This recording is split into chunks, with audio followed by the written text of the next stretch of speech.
Sir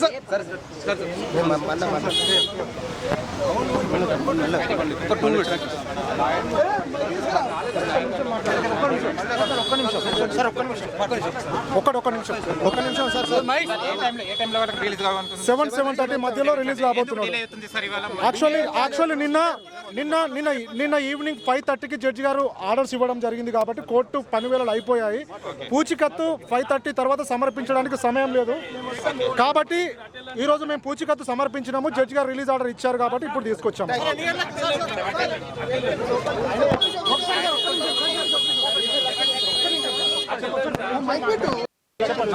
మొన్న మీ video ఒక 2 నిమిషాలు మాట్లాడండి, అందుకనే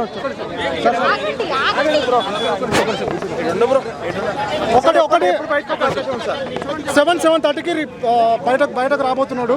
మేము ఒకటి మీడియా ముఖంగా పత్రికా ముఖంగా ఒకటి చెప్తున్నాం. ఇప్పుడు ఏదైతే రైతు బిడ్డ ఉన్నాడో రైతు బిడ్డ మీద ఏ విధంగా అయితే సుమోటోగా ఎవరు ఫిర్యాదు చేయకుండా పోలీస్ అధికారులు ఫిర్యాదు చేసి వాళ్ళే అరెస్ట్ చేసి వాళ్ళే రిమాండ్ చేశారో ఇలాంటి ఇష్యూస్ రాష్ట్రంలో ఎక్కడ జరిగినా సుమోటోగా కేసులు నమోదు చేసి చిన్న పెద్ద అనే తేడా లేకుండా అందరిని నేరం చేసిన ప్రతి ఒక్కరిని మీరు ఇలాగే సుమోటోగా కేసులు నమోదు చేసి అరెస్ట్ చేస్తే పోలీసుల మీద ప్రజలకు గౌరవం పెరుగుతుందని మనస్ఫూర్తిగా కోరుకుంటున్నాను. Thank you. క్లాక్ వస్తాడు 7 డిలే కాదండి, మీకు డిలే అంటారు. డిలే కాదు, కోర్టు ప్రాసెస్. ఇప్పుడు కోర్టులా బెయిల్ ఇవ్వగానే దానికి జమానా కట్టాలి, దానికి ప్రొసీజర్ ఉంటుంది, పుటప్లు ఉంటాయి, ఇవన్నీ ఉంటాయి. 5 గంటలకు 5:30 వరకు నిన్న అయిపోయింది. నిన్న వెళ్ళిపోయింది మేడం. వెళ్ళినప్పుడు ఈరోజు అంతా అన్ని సబ్మిషన్ చేసి ఇచ్చేసినాం కాబట్టి వచ్చేసింది కాబట్టి తీసుకొని వచ్చేసినాం. 7 o'clock 7:30కి ఇచ్చేస్తాను. 5:30 తర్వాత రాకపోతే ఇప్పుడు టైం 5:30 తర్వాత ఇప్పుడు 5 అవుతున్నది. ఆల్రెడీ వేసేసారు. మనం ఈడున్నప్పుడే బ్రదర్ ఆల్రెడీ వేసేసిండు. అర్థమైందా? నీకు అర్థమైతలే? ఆల్రెడీ వేసేసినాం.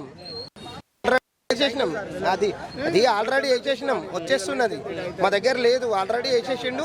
కోర్టు ఎంప్లాయ్ వచ్చిండు, నియమ నిబంధనల ప్రకారం అంగడొచ్చిండు. మనము మీడియా నుండి మాట్లాడొద్దు అంటలే, మాట్లాడతారు. మాట్లాడవచ్చు, అన్ని చేయొచ్చు, కానీ ఇప్పుడు వద్దు, ఇది సందర్భం కాదు. మళ్ళీ ఇలాంటి ఆయన కొద్దిగా చెప్పాలి కదా, కోఆర్డినేషన్ చేసి మీడియా ఉంటుంది, ప్రింట్ మీడియా, ఎలక్ట్రానిక్ మీడియా, వీళ్ళకి టైం ఇచ్చినప్పుడు కోఆర్డినేషన్ చేసుకొని చేయాలి. దానికి ఇది ఉంటుంది కదా. క్లోజ్ అంటే దాన్ని నడుస్తుంది, ఛార్జ్ షీట్ వేయాలి, క్లోజ్ చేయాలి, దానికి ఒక వ్యవహారం ఉంటుంది, దానికి పెద్ద ప్రాసెస్ ఉంటుంది. 2-3 సంవత్సరాలు ఉండొచ్చు. సండే పోలీస్ స్టేషన్కు 1వ తారీఖు 16వ తారీఖు 2 జూబ్లీ పోలీస్ స్టేషన్లో వెళ్ళి సంతకం చేయాలి. 1వ తారీఖు 16వ తారీఖు ప్రతి నెలలా 2 సార్లు వచ్చి సిగ్నేచర్ చేయాలి. అంటే ప్రశాంత్ రాకుండా ఉండడానికి నిబంధనలు పెట్టారు కదా? ఏం పెట్టలేదు. నియమ నిబంధనలు ఏం కోర్టు పెట్టలేదు. అదొక్కటే కండిషన్ ఇచ్చింది. మేము మాట్లాడిస్తాం. ఇప్పుడు